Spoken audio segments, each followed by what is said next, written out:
Thanks for the introduction. Good morning, everyone. Today, I will talk about considerations for pre- and admitting requests for inhalation and nasal drug products. So first, I will talk about briefly on the challenges for establishing bioequivalence of this type of products and what we are doing to address these challenges. Then I will briefly review the types of pre- and admitting requests because you learned about this yesterday. Then I will describe the common types of requests we have seen in pre- and admitting requests for inhalation and nasal drug products.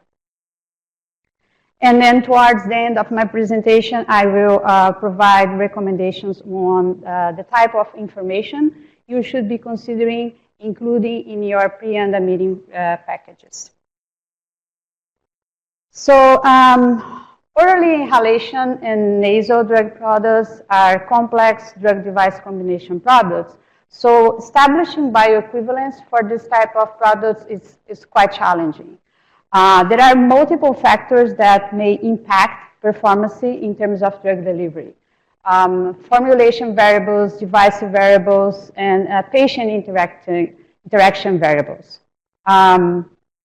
We, in the Office of Research and Standards, we provide assistance and communicate the current recommendations for establishing bioequivalence for this orally inhalation and nasal drug products.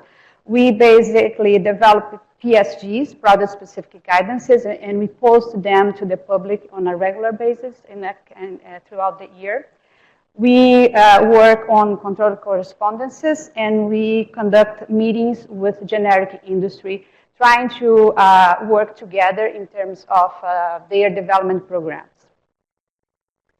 So you learned about this yesterday. There are two types of pre- and admitting requests, product development and pre-submission. I just want to highlight that my presentation today, I will provide considerations for product development meeting requests.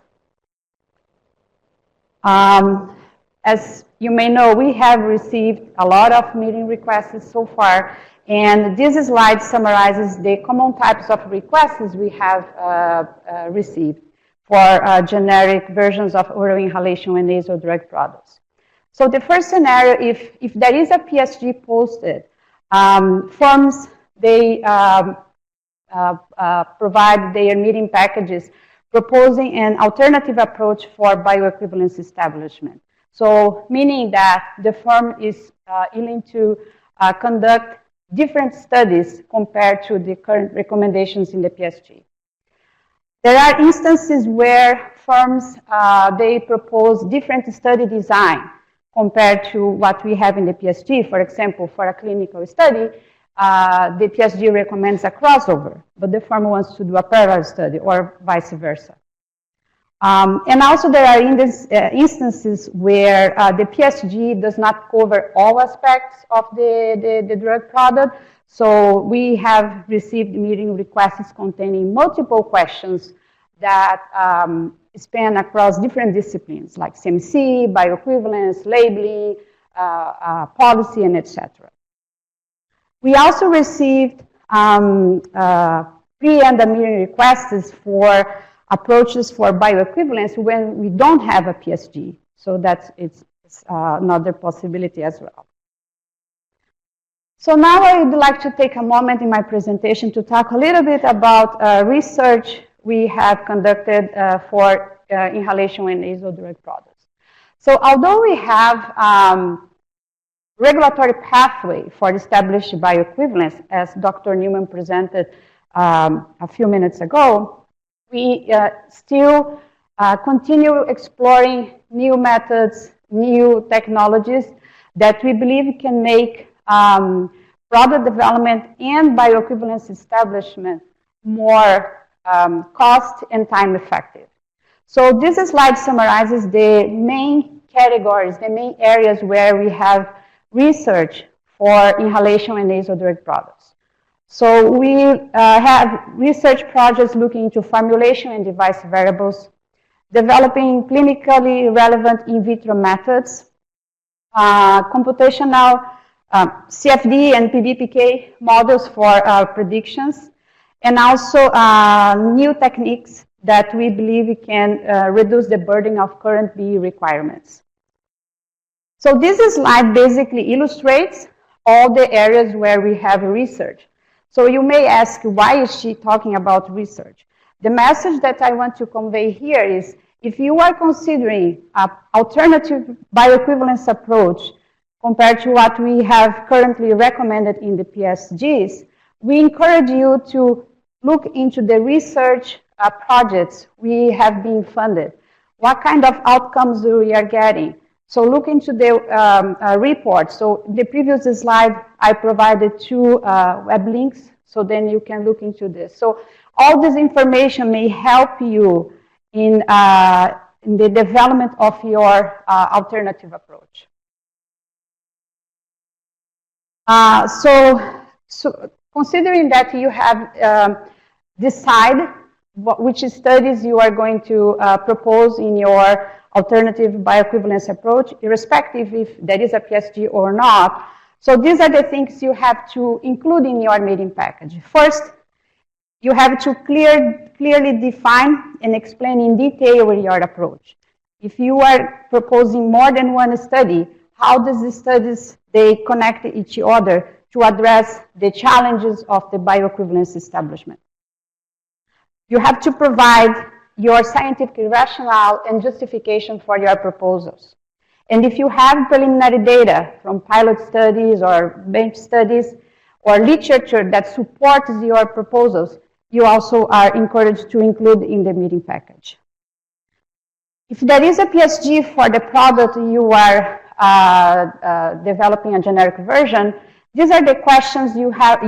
These are the questions we expect that your alternative approach will address.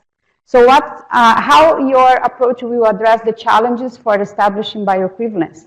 And then in the case where you are proposing not to conduct a comparative clinical study, what are the additional studies you are going to conduct in lieu of the clinical study?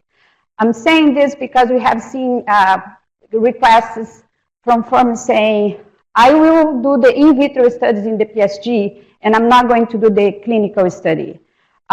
This is not an alternative approach. So what our expectation is that you have to think about what kind of additional information from other studies you are going to include in your alternative approach. So in your meeting package, you may have formulation questions. Q1, Q2, sameness assessment. So if you have questions related to formulation, yes, you can include those in your pre and the meeting package, but you can also use the control correspondence pathway as was explained yesterday. If you have questions about formulation, you can propose up to 3 test formulations per each strand. It's important to provide information about all excipients, including names, grades, and etc. And the concentration of these excipients should be the one inside the container. So, for example, inside the canister or the bottle or the capsule. So we don't conduct Q1 and Q2 assessment on the concentration of excipients in the emitted spray, for example. We look at those into the container. You may also have questions about your proposed device, so you are encouraged to include that in your pre-end package. How we conduct assessment of device, generic devices, we follow the comparative analysis guidance. I'm not going to talk about too much about this because Dr. Witzman, that's coming after me, she will explain a lot of details about the comparative analysis. In summary, you have to include questions in your pre and the meeting package that are critical for your devices. So don't ask the question, is my device acceptable? So we expect that you conduct the comparative analysis, you identify if there are minor differences or other than minor differences, and based on the differences, then you elaborate your questions, and then we will help you towards the pre and the meeting request. So if you are going to conduct a clinical study and you want feedback in terms of your clinical protocol, so usually firms, they ask, is my protocol acceptable? So I want to highlight here that at the pre-end stage, we don't review clinical protocols. So review of full protocols, they are conducted after the ANDA is accepted and under scientific review. So then you can ask, okay, how can I get feedback in terms of my clinical protocol? You have to ask specific questions about complex issues in your clinical study. For example, the PSG proposes a crossover design and you are proposing to do a parallel design. So these are the type of questions you can include related to your clinical protocol. For example, another example is statistical analysis. So what is your statistical analysis plan? What are your proposals for the statistical assessment? And it's always important to provide in your meeting package your scientific rationale and justification for your proposals. So we have received many questions based on the CFR 32022, like my generic product is a solution, so basically, can I get Biowaiver for that?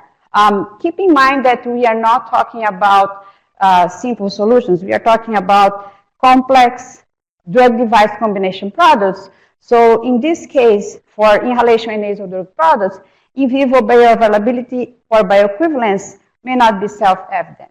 So this means that a simple wave may not be applicable in this case. So if you believe you don't need to conduct a clinical study, you have to think about what is my alternative approach to the clinical study. And then last, don't include vague and open questions in your pre-ANDA meeting package. For example, is the ANDA acceptable for filing? Is my ANDA acceptable for review? Are you going to approve my ANDA? We have seen these questions a lot, trust me. So we cannot address this type of questions at the pre-ANDA stage. We haven't received your ANDA. We haven't seen your data, your information, so how can we make the determination? So review of application takes time and involves a lot of resources, multiple divisions, offices, and sometimes different centers. So you have to use the pre-ANDA mechanism for asking specific questions about complex issues, complex situations in your development program. So that's the way we want to help developing generics for inhalation and nasal drug products. So in conclusion, oral inhalation and nasal drug products are complex drug-device combinations. Multiple factors can impact drug delivery to the sites of action. We try to facilitate development of these generic products by developing PSGs, answering control correspondences, and conducting meetings with generic industry.